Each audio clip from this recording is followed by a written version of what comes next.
Ciao ragazzi, benvenuti to the channel. If you are new, bringing you another match reaction for our Euro tournament. Thank you to everybody who has stuck with us. It's been very hard to get content out in between the small time lapses between games, but we do what we can, and I'm really honored and privileged to have two gentlemen and two amazing human beings on for today to talk about how we whoop Switzerland's ass, but let's just not get carried away just yet, Stefan Rossi is joining us from Adelaide Down Under. Welcome back to the channel, bro. It's good to see you, brother. How are you, mate? You well? Very well, bro. No complaints. Yourself? It's good, mate. Still celebrating the Scudetto, you know?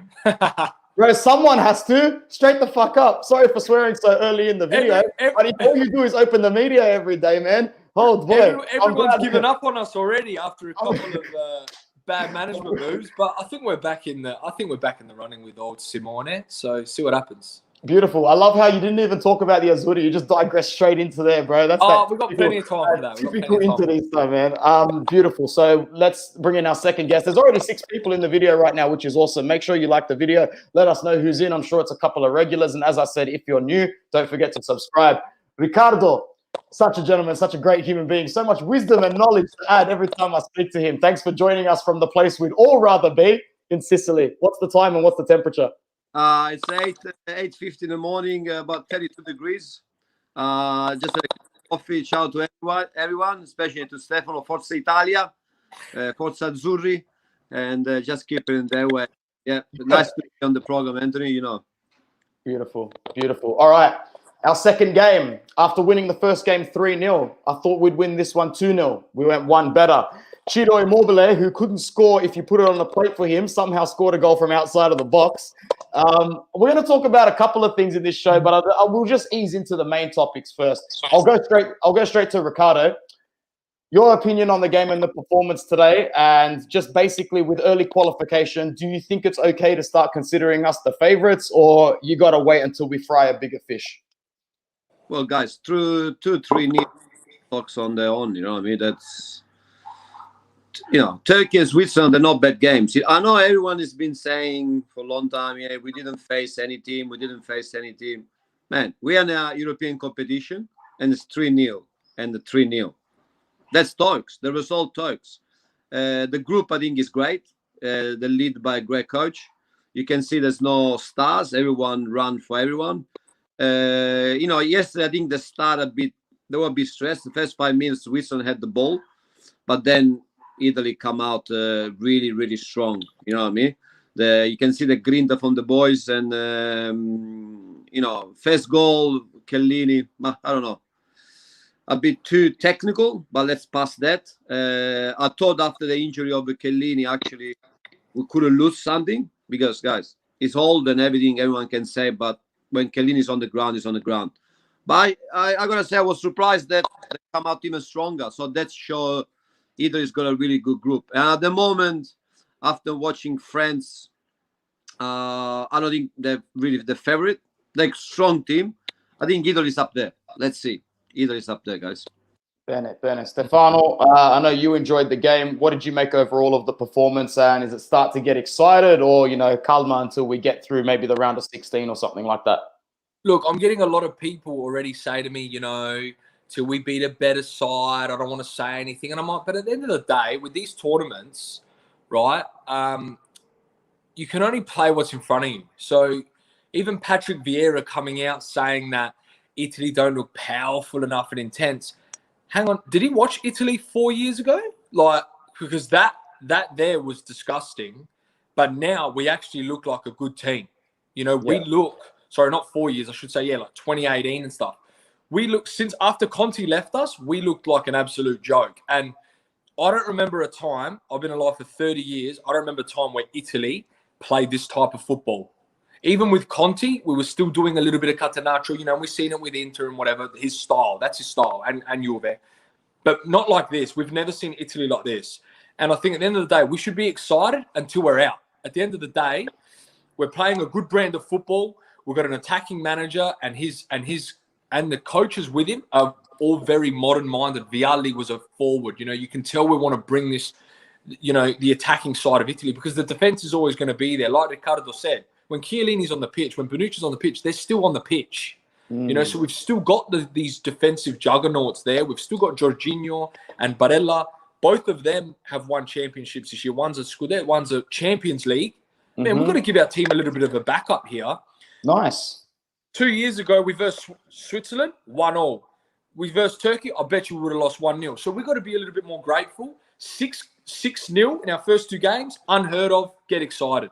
Thanks, bro. Very, very well said. Love to hear that. I was saying to my friend today, man, if there was no jerseys on these players, you'd think it was Brazil playing out there instead of Italy. Yeah. And that's the sort of football that we saw today. And I agree with Ricardo. After the initial nerves got settled after the first 5-6 minutes, once we got the ball, it was over, bro. We looked threatening every time we had it. I really specifically love how Nico Barella, who played most of his season in at the right centre mid side of a 3-man midfield for Inter, has just slotted into that left centre mid role into the Italian team so well, but he can't help himself. Sometimes he just drifts over to the right-hand side, Locatelli into his more natural CDM position, and that's what caused the second goal today. I thought it was beautiful to see, to be honest, man. It made me smile a lot. Ricardo, you next. We go into our actually, before we go into the match against Gales, we'll talk a little bit about who starred. Obviously today, Locatelli will get a lot of the praise, but I think today was just another example, brother, of, you know, it's all a team. There are no stars. Everyone contributed in their way. Ever since that transfer to Inter fell through, Spinazzola has really picked up his game. He picked it up for Roma, and he's having a fantastic international tournament so far. He's run the most meters out of any player in the Euro tournament, faster than anybody as well. Fantastic. Yeah. Great stats as well. The only thing I would say, Ricardo, is even though they might contribute to a goal or two, I'm still not 100% sold on Berardi or even Immobile, to be honest. I think a lot of the times they are still wasteful, and I'd love to get different opinions, and maybe I'm wrong. Berardi has come up good once or twice, but I'd still be looking to start Chiesa when we hit the round of 16. That's all I'm going to say for now. Ricardo, over to you. Well, about last night game, last 15 minutes, we changed the system. Mancini changed the system for the first time since he's got the national team. He went back on the 3-5-2. I don't know if you noticed that. And, you know, he changed the way. Of course, on 3-0, what do you want to do? The third goal, I got to say, Toloi merit, because that's the Atalanta style of play. You know, the defense comes up, gets the ball right to Immobile. Great shot from Immobile, 3-0. We have to praise the third goal, guys. Yeah. Don't forget, that's not Italy style to play. We never play like that. Don't forget that that's something from Atalanta. Then Mancini used it to bring it in, because when Toloi come in, that's a back three. But Atalanta plays really close to the midfield. That's how we scored the third goal. Immobile, man. Immobile with since Mancini's got the national team, is the top scorer with Belotti. Maybe Mancini know how to play him. He does. Mancini how to play him. What I'm gonna say about Berardi? Everyone, you watch the first goal. Usually, see Berardi. What Berardi is different from other players. Usually goes on the right and then he comes back with the left. Yesterday he did the opposite, went on the right and we scored the first nil. So I think Berardi at the moment is in front of Chiesa, but how Anthony say in a long run will be definitely Chiesa will have some time. It's fantastic to have this level of depth, and Mo's comment comes in here to back that up. Belotti to get a chance last game. We'll talk about that in a second. I expect there to be household changes for the match against Wales. I expect there to be possibly 5, 6, 7 changes. We'll go through that soon. Stefan, your standouts today against Switzerland, man. Obviously Locatelli, because 2 shots on goal, 2 shots in. I was listening to someone talk about the fact that it's good to have these type of midfielders, because we don't really, we have lacked in the past those midfielders that aren't scared to have a hit, you know what I mean, and give it a go.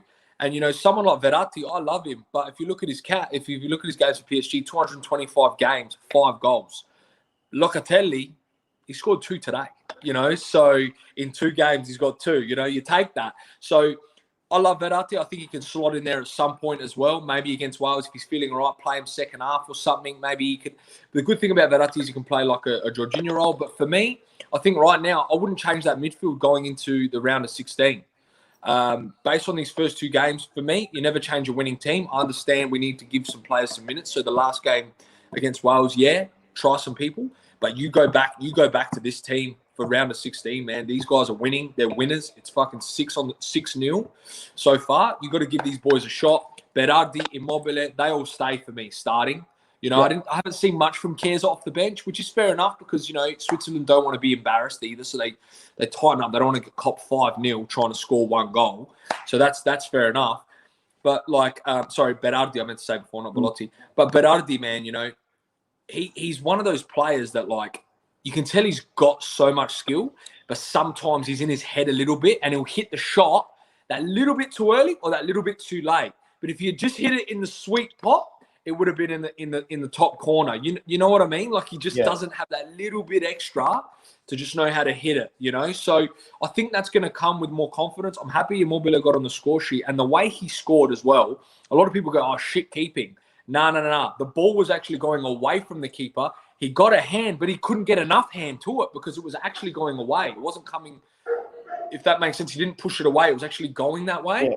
Yeah. So he couldn't do anything. And I think, like Ricardo said, man, credit for that third goal. It was just a nice cherry on top, which we never really get with Italy. It's always 2-1, 1-0, fucking, you know what I mean? I know what you mean. That was, my standouts for me are still Locatelli, obviously Chiellini, man, like his first game, unbelievable. And you know what? Even Acerbi, man, like he comes in just like that out of nowhere, you know, and everyone's like, oh, you know, you're pulling the shirt. They were pulling each other's shirts. That's Is this the Embolo challenge? I thought that was a fantastic 50-50 in the box. So did I. And I was like, you know what, man? He's just been thrown in out of nowhere.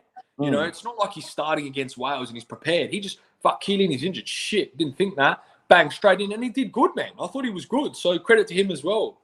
Yeah, and Spinazzola has been beautiful, man. I love seeing Italy with Italian fullbacks. It reminds me of 06. Yeah, beautiful, bro. Do we need to come first? Who do we play if we come first and second? Fantastic question, and that's where we're going to digress to now. If we were to come first in this group, the most likely opponent would be Austria or the Ukraine, but you can't really say anything yet because we're the only group that's played match day 2. You got to remember all these results as we're recording this are pending, basically starting tomorrow. So going over to Ricardo, who might be able to elaborate a little bit more. Who do you think are our potential opponents in the next round? Let's just say that we do finish top of the group, man, because I don't think this side is going to lose to Wales. Well, Anthony, let's start saying that already the Italian group is a surprise. Turkey, 2 games, 0 point. So I said it at the start of the tournament. I picked them to come last, and everyone was like, "Have you seen this Turkey team? Do you know how passionate they are?" I'm like, "I reckon they flop it." That's what I'm saying. So I don't want to say any name, man, because I don't want to look that I really after. You know, seeing the Italian group where Turkey, I think last time we saw, everyone thought it's going to come second. Or actually, either we have a problem beating Turkey. They got 0 point in 2 games. So I'm not going to say who we're going to go in front because even Hungary, you know, against Portugal, I don't know if you saw the game. Yeah. They play 85 minutes of a solid soccer, like football. Of course, 67,000 people.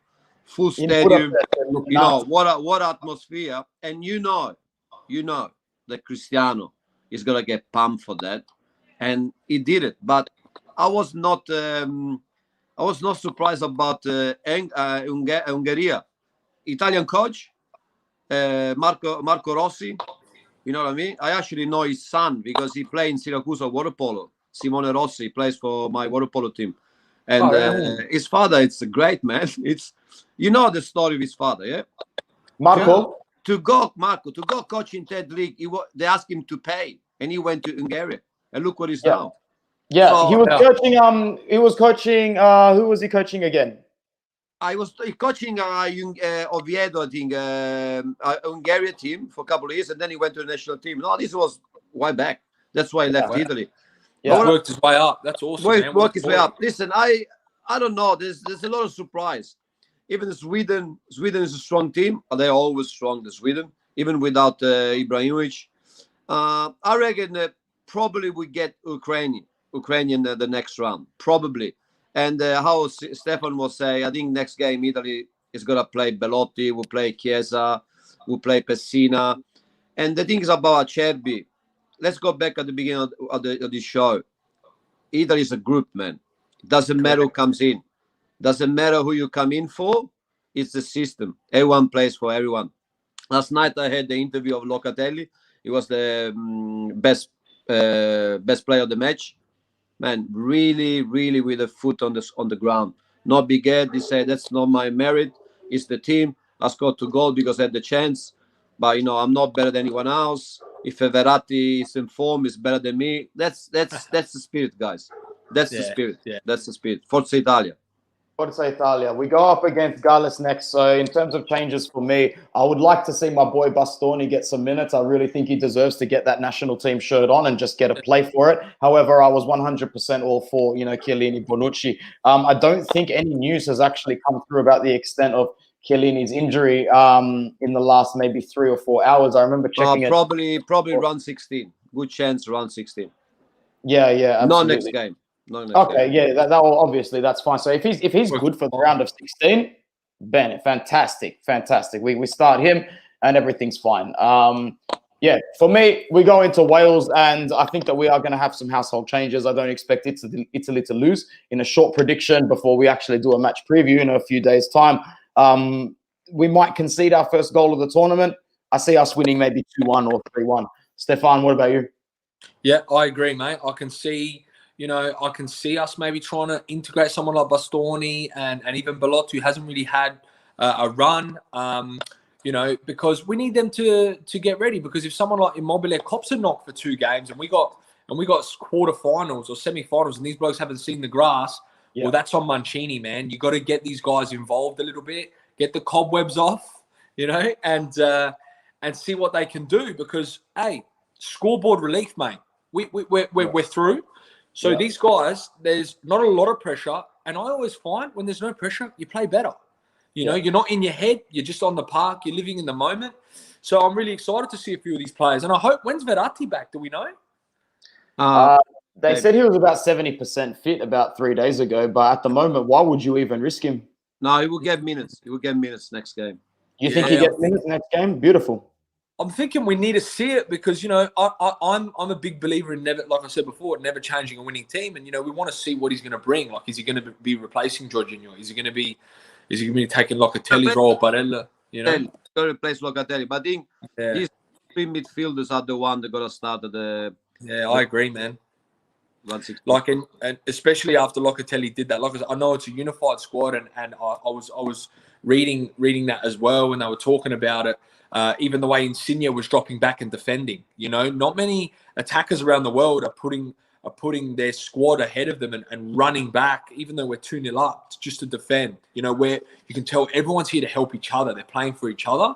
But yeah, like I said, if we want to score goals from the midfield, we know Locatelli can do it. We've got our own Pogba, young version. Let's see what happens. Yeah, Insigne didn't perform. I think it was look a bit tired. Regarding Anthony was saying about Spinazzola, great left back. He definitely had a different run with the guy defending. He was passing every time. But the problem with Spinazzola, you know what it is? Last 5 meters. Yeah. Last 5 meters is, if he had a Marcello or Ronaldo or Roberto Carlos mind, he would be the top left back. But the last decision is a bit, you know what I mean? He's always a bit ball. And regarding Locatelli goal, man, great open to Berardi and close on the goal. That's a box-to-box midfielder. Price tag 80 million. Bro, you're fucking spewing because now PSG and Man City is going to come out of nowhere with 60 million and everyone's out of the race, bro. Another leaves Italy. No, it's 40 million. I think it's already decided because he wants to go to Juve, and I think so too. I don't think the price will going to increase. We all joke about it, but it's Well, as I said today, bro, the player just has to want to go to the club. I think if the player says so these days, it still has more power than anything else. But the player has to want to go to the club. Donnarumma did not want to go to Juventus. Not bad enough. No, I think Donnarumma want to go to Juventus, but the moment Paratici left, the deal fell. Yeah, 100%. I think it's not official on. Listen, I follow Fabrizio Romano. Is the #1 for transfer in the world. He's been announcing Donnarumma for the last 7 days. Yeah, his medical's been going on for 48 hours, bro. Man, that's the longest medical I've never heard in my life, man. Fuck. Yeah. I'm the first one to admit all the high cred journalists these days, they're not high cred anymore. It's click, click, click. Standing is not Yeah. adding up. He probably ended up there, but standing is Yeah. not adding Another up. thing too, you got to remember Allegri came back. He's got a good relationship with Szczesny. He's won with him before. He probably thinks, "Fuck, I want to just send him packing like that." You know, it's not right. Szczesny wouldn't do that anyway. Szczesny's got an arrogance and an ego about him. He's always joking around. He's actually called himself the best keeper in the world in an interview before. I don't know if you've read it. Yeah, but why spend 10 million a year on a goalkeeper when you got problem in a different part of the Correct. Agree. I've never understood the inflated fees for goalkeepers. Remember when Chelsea signed, what's his name? Kepa Arrizabalaga? Oh, bro, shambles. are you kidding me? 80 million euro on a goalkeeper, and then you bench him halfway through the season. Then you got this young bloke, and this young guy, and he's been great. Mendy there, guys. 6 years ago was getting a food from a Salvation Army. Who's this? Mendy. Mendy. See, there you go. And now look at him, man. All fifth league, he was getting food from the Caritas. So, see? But Bastoni, I agree with you. And he needs minutes. But remember, Bastoni is the Acerbi position because it's a left midfield. Left. So I think Acerbi gonna start next game, and maybe Bastoni's gonna get. He can't play right. Both of them can play Bonucci. So you can't play two left-footed centre backs, man. No way. No way. So I hope Bastoni gets time, or maybe you see last night he went on 3. Maybe can do. I reckon we still beat Wales. Me too. Surprise! I didn't think Wales is the surprise of our group. No one put their send on Wales, and they're gonna go through is the best second, and because Turkey still got a chance if it beats Switzerland. So it's. Did you guys watch Switzerland Wales? No. I thought Switzerland played. I watched it. I thought Switzerland played better. They were peppering Wales the whole first half. That's a nice share screen. It's always nice when we're at top and no goals conceded. Look at that. Beautiful, Turkey still can go through. Yeah, of course. Oh yeah, because the third spot. Yeah. Fourth best third. Yeah, correct. That's a bit of a confusing one for a lot of people, actually. It's a money grab to continue the tournament a little bit. Yeah, I wasn't happy with the Portugal one. And anyway, long story short, with the last tournament. Anyway, Switzerland, I thought, played better than Wales, to be honest. They were peppering them for a long time. And then lack of concentration. You know, you can see they're not great. And Wales are just, they got that mentality, a bit of that British kind of like, you know, they just keep going, man. They keep going, and they ended up pulling a result, and now, you know, then they get a win against Turkey. But, you know, I think Wales going to come out firing because they want to know that if Switzerland beat Turkey and we beat Wales, they could be, you know, they'll go through on a third, but you don't really want to be there either. Then you're going to go play France, or I don't know who they're playing, but you've got to go play some juggernaut from another group. Yeah, the thing is, it's you might get, even if you top the group, bro, you might get one more round of luxury in the round of 16, and then no matter what, you're coming up against a colossal opponent in the quarterfinals, bro. You don't get much rest in the Euro, and that's why they say the Euro is harder than the World Cup. That would be Belgium. Belgium, yeah, we're on the Belgium side, so expect Belgium in the quarterfinals. Yeah, that would be Belgium. So I reckon either will come out 9 points, probably 2 or 3-0 next game. I don't think we concede. Doesn't matter the changes. We're too strong because the people come in, they don't want to concede. Yeah, exactly. That, you know, they want to prove. They want to prove, correct. And the good thing I say, it's a group. It's a group, man. Yeah. Did you guys see the first goal, but the actual second goal? The first one, you could tell that they didn't all run over to Chiellini because I reckon the fourth official said something. But the first goal where Berardi squared it. Did you see the bench run over to him, mate? That was fucking immense, man. I felt like, you know, one of the boys, you know, like everyone's just getting in it. I think the first 2 goals he scores. One of my biggest vexes with football is you can't even, as a player or as a fan, celebrate at the moment. And all these touch judges and refs, they're really turning to pussies, man, scared to make a call. They're playing with people's emotions, and I fucking hate it. You should not be allowed to celebrate a goal for 90 seconds, go back to halfway, and then get told it's not a goal. Do your fucking job. Start looking at that shit as the ball goes into the back of the net. It does not take that long to say onside, offside. Blow whistles, make calls. Ricardo, am I wrong or am I angry? Honestly, I think Chiellini's goal was right. It's not about whether it's all right, it's or not. It's about the officiating and the way that they make the call and take this time. Why are they getting to 1 millisecond before the game has to restart? It's bullshit. On a psyche level, it's wrong. It's inefficient. It's unpractical. Yeah, there was some. Yeah, I think it took too long, but it's been taking too long. All bad decision for this Euro. A different system. See, the referee actually in Serie A goes to look to the screen. Here, you have that decide for him. So it's totally different system to the Italian one. You know what I mean? But I think the Chiellini one was a bit of a crap decision. Like really bad. And French Germany. Sorry if I go back. Mbappe was penalty. That was clear penalty. Bro, I think with the rule is with the handball, if you handle it at any point as an attacker in the opponent's box, they call it no matter what. You can probably handle it right here. They will call that shit. If you are attacking on a jump, you play soccer on a jump, where he's gonna put his hands in his pocket. Come on, man. I mean, you use your arm to get up. So it's a natural movement. And not because it's Chiellini. It would be any goal, even if a German score or French score or Sweden score. I just say to me, that's bullshit. Sorry, that's a bullshit. Yeah. Say that. Why there's no VAR review on Mbappe penalty? That's a penalty. It's a penalty. And the big issue here is it's not about the rule. We know the rule. If it hits the arm, penalty. Hits the arm, attacker, no penalty.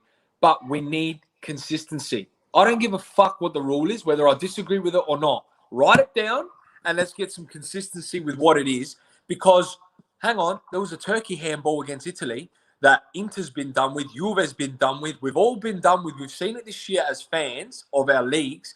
We come into the Euro tournament a week after the season's done and the rules are completely different all of a sudden. That I don't agree with. Pick one, stick with it.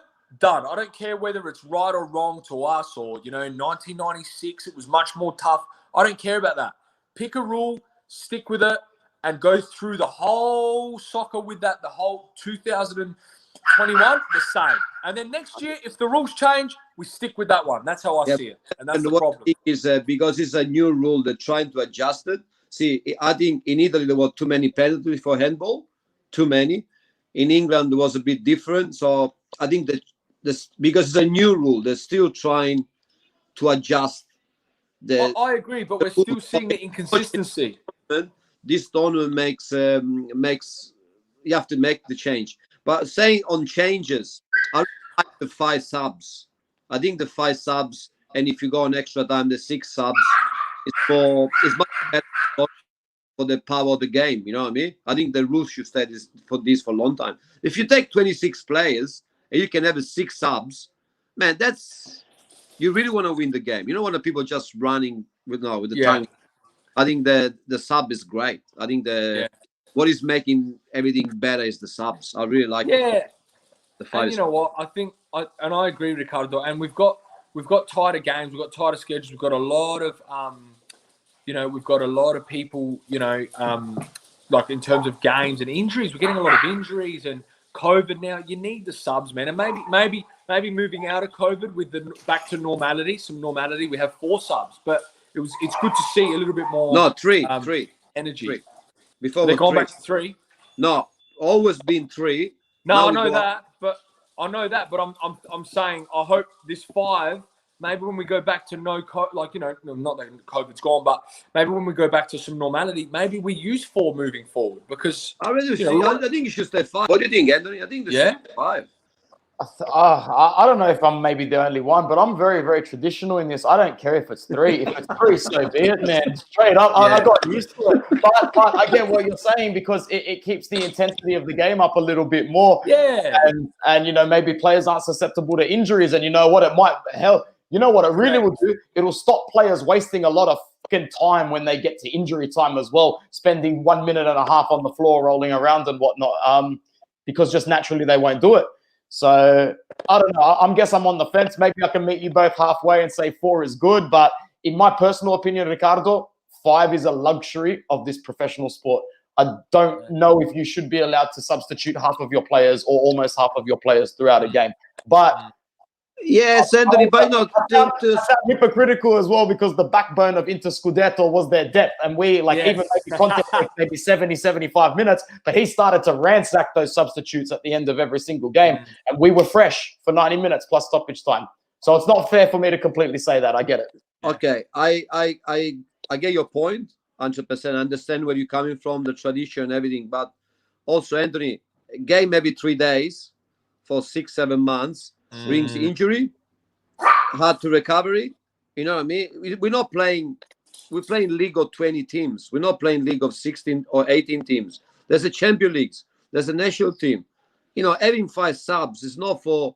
It's just helping the player to recover more. Now, sorry if I changed totally subject. You see the NBA, man.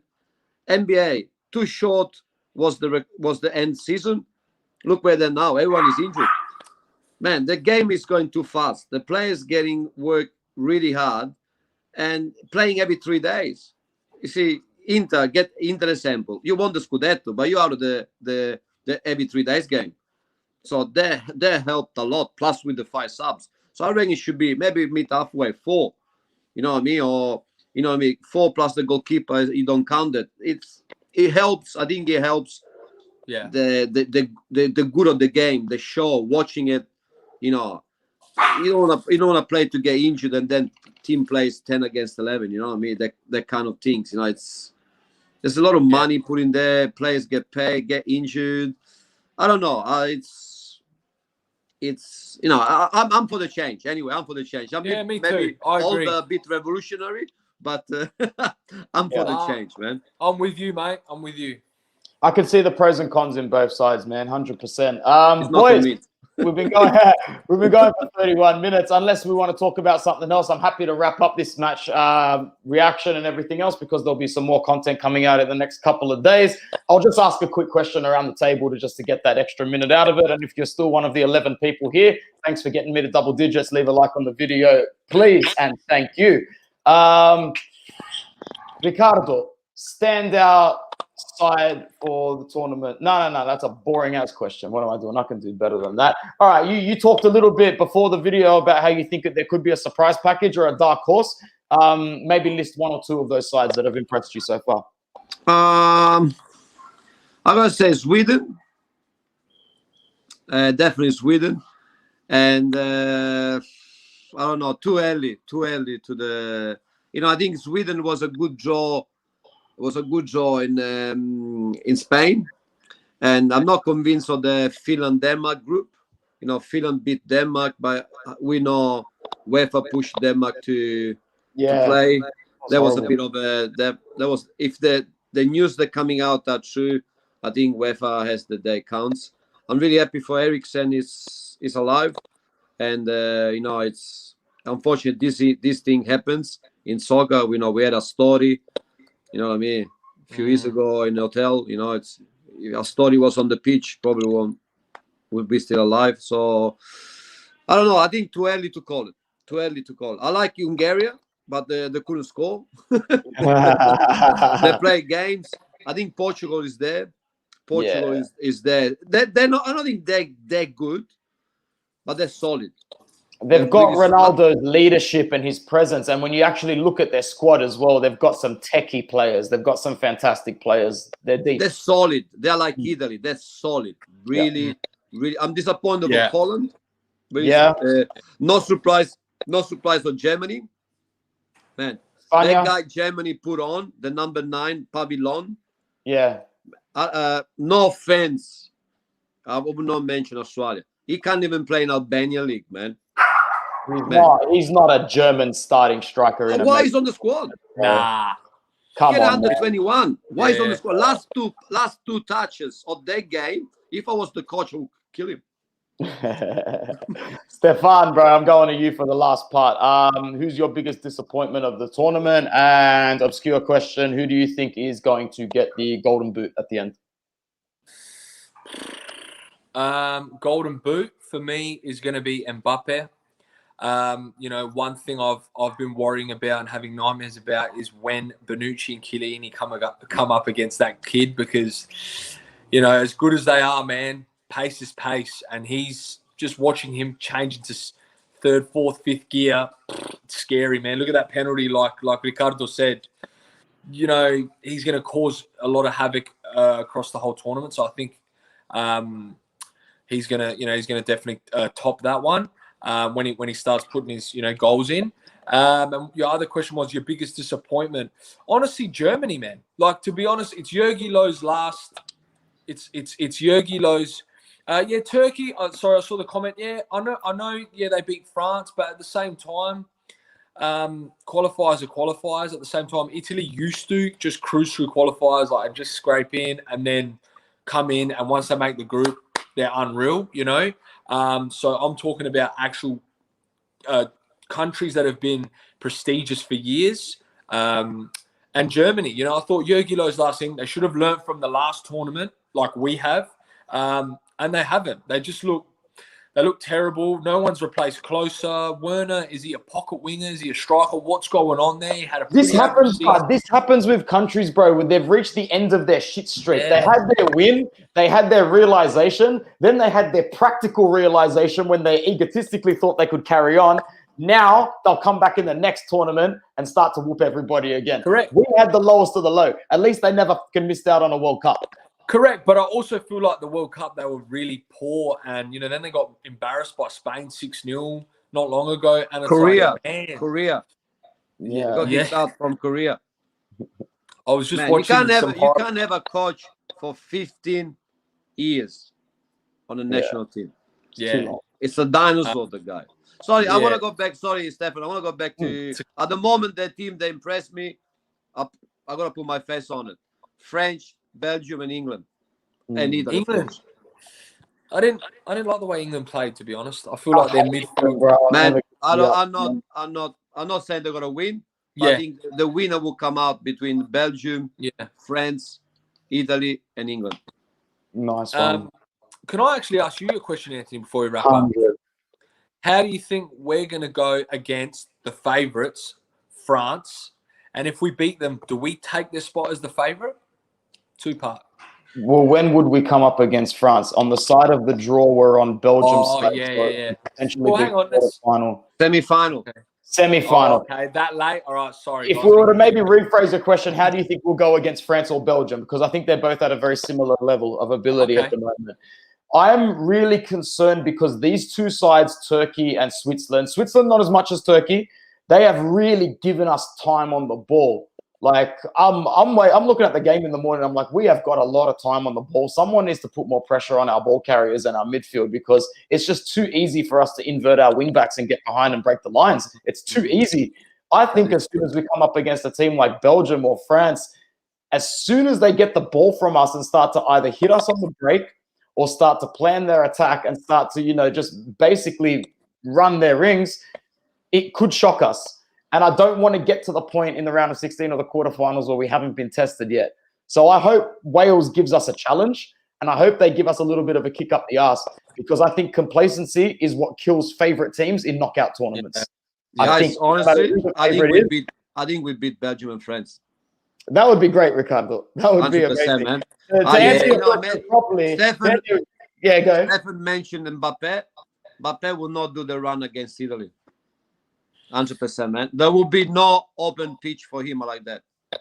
Two different teams, man. Two different tactics. Sorry. I hope so. Mancini'S too smart, man. Mancini'S too smart. He's a good coach, bro. I want us to turn up against all the teams, man. I want us to turn up against Belgium and maybe even be the ones that shock them into gear and have them do something stupid. For me, Kevin De Bruyne and Romelu Lukaku is just, it's a devastating combination. Yes, we beat Belgium in the last Euro. Yeah, I don't think Belgium's backline's anything to really be. I think they're aged and really poor. Like they don't have the defense is crap. Terrible. I think Immobile and Insigne will have a field day with it. Like especially with Insigne and Berardi's speed. Look, that's just me. It'll remain to be seen, boys. It'll remain to be seen. A long way to go, huh? A long way to go. Final. Exactly, and plenty of content to come as well, which is why we're going to wrap this up in a nice fashion. Make sure you join us I'm pretty sure I'll get time to put a match preview out for the Wales game as well, which is more like a little bit of a friendly, but we just got to make sure that we qualify in top spot. But as Ricardo mentioned before, and as I mentioned too, you might want to get those extra 3 points and extra goals. So, you come up against a team who's lower ranked in the structure of the tournament. We might actually finish on that. Ricardo, you know, if we get a good record, we'll come up against one of the worst third place teams. Is that correct? You don't really want to be in that middle ground. I think we ended up 9 points, and we get one of the best, one of the fourth best third. That by my prediction should be Ukraine or from the group. Okay. Yeah, because it still is not sure if we play on the 26th, 6 o'clock or 9 o'clock. So we don't know which city we go. Most likely we go to Wembley to play, and then we're back in Rome. Beautiful, beautiful. That's what we want to keep. Yeah, fair enough. All right, boys, we are going to wrap this up. So, Ricardo, thank you very much for joining us, bro, once again, and I'm sure we'll see you soon. My pleasure, guys. Pleasure being on the show. Say hi to all the inter-worldwide supporters that follow the show. Don't get too excited. But Forza Italia. And hi to all the Italians there, guys. Thanks, brother. Forza Italia. Stefan, thanks for joining us from Adelaide, my brother. We'll talk soon. No worries, mate. Ciao, bro. Beautiful. Forza Italia. Ciao, ragazzi.